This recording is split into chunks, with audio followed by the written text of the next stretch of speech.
Hello Healthies, ini adalah tujuan pembelajaran klaster pelayanan kesehatan ibu dan anak, bagian 1, ibu hamil bersalin dan nifas.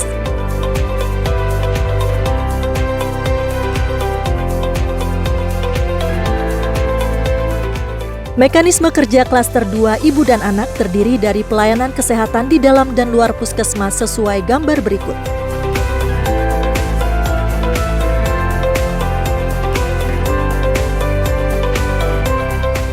Klaster pelayanan kesehatan ibu dan anak memiliki sasaran intervensi yang terdiri dari 3 kelompok pelayanan sebagai berikut.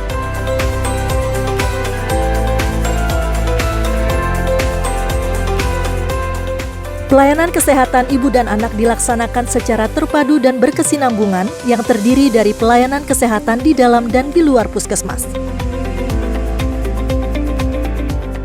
Pelayanan kesehatan pada ibu hamil bersalin dan nifas dilaksanakan untuk mencegah dan menangani permasalahan kehamilan termasuk status gizi ibu, persalinan, dan nifas beresiko.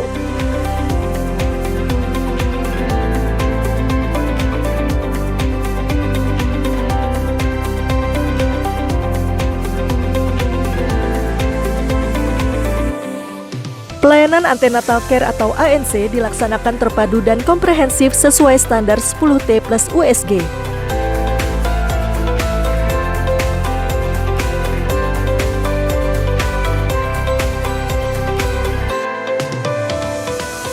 Ibu hamil harus kontak dengan dokter minimal 2 kali termasuk mendapatkan pemeriksaan ultrasonografi atau USG. Ibu hamil harus mencapai status imunisasi tetanus lengkap.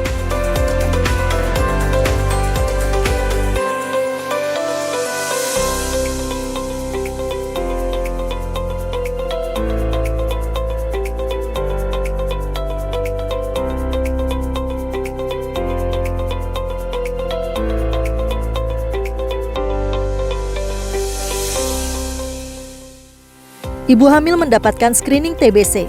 Ibu hamil dengan TBC wajib memakai masker dan dipisahkan dari ibu hamil sehat. Ibu hamil mendapatkan screening HIV, sifilis, dan hepatitis B. Jika hasil screening positif, maka diarahkan agar dilanjut diagnostik untuk mendapatkan tata laksana penyakit. Di daerah endemis tinggi malaria, pada kunjungan pertama ANC, ibu hamil dilakukan screening malaria dengan melakukan pemeriksaan darah malaria. Apabila hasil screening positif, maka dilanjutkan dengan pengobatan. Ibu hamil berkontak dengan dokter gigi minimal 1 kali, yaitu pada trimester pertama. Pada ibu hamil pekerja, petugas perlu melakukan deteksi dini potensi bahaya di tempat kerja yang berisiko untuk kehamilan. Selain itu, tenaga kesehatan juga perlu melakukan konseling keluarga berencana sejak kehamilan agar ibu hamil dapat memutuskan metode dan jenis kontrasepsi yang akan digunakan setelah persalinan. Ibu hamil mengikuti kelas ibu hamil minimal 4 kali selama kehamilan dengan 1 kali pertemuan ditemani oleh suami atau keluarga. Kegiatan kelas ibu hamil meliputi edukasi, aktivitas fisik atau senam hamil, dan konseling yang disesuaikan dengan kebutuhan dan usia kehamilan ibu.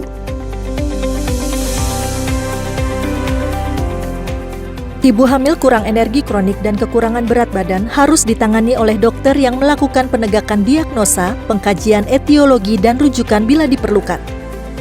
Kemudian diberikan tambahan asupan gizi dengan jumlah energi 500 kilokalori.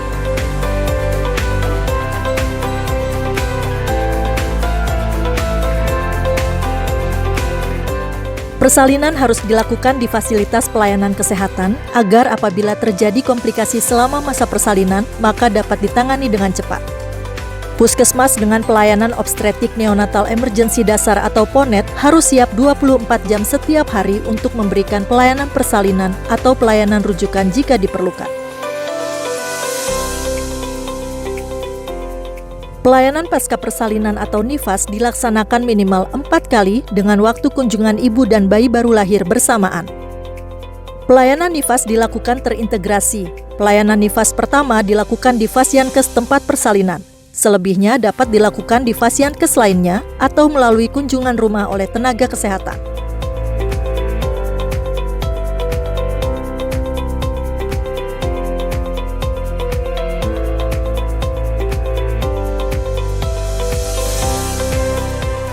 Pada pelayanan nifas, ibu nifas diberikan edukasi. Kader saat kunjungan rumah melakukan pendataan dan sweeping dari setiap pelayanan kesehatan pada ibu hamil bersalin dan nifas, serta pemberian edukasi.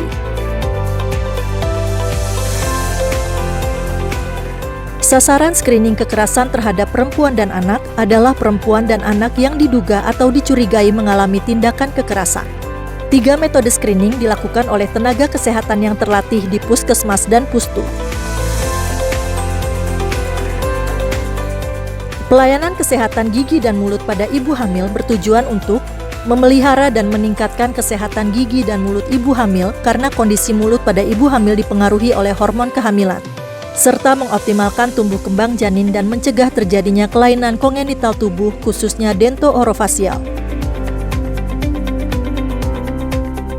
Pelayanan pengobatan farmakologis meliputi pengobatan pada ibu hamil yang memerlukan perhatian khusus agar tidak membahayakan kesehatan ibu dan janin. Pengobatan yang diberikan pada ibu hamil yang bekerja mempertimbangkan kemungkinan adanya penyakit akibat kerja yang membutuhkan penanganan khusus dan rekomendasi medis terkait proses kerja yang lebih aman untuk ibu hamil. Pengobatan pada penyakit dan atau gangguan kesehatan yang diakibatkan faktor risiko lingkungan disertai dengan pelayanan kesehatan lingkungan.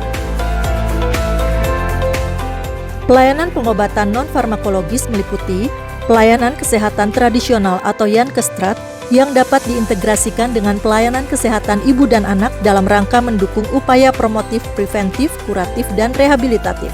Diselenggarakan oleh tenaga kesehatan dengan kompetensi tambahan di bidang kestrat dan tenaga kesehatan tradisional. Demikian Healthies video pembelajaran kali ini.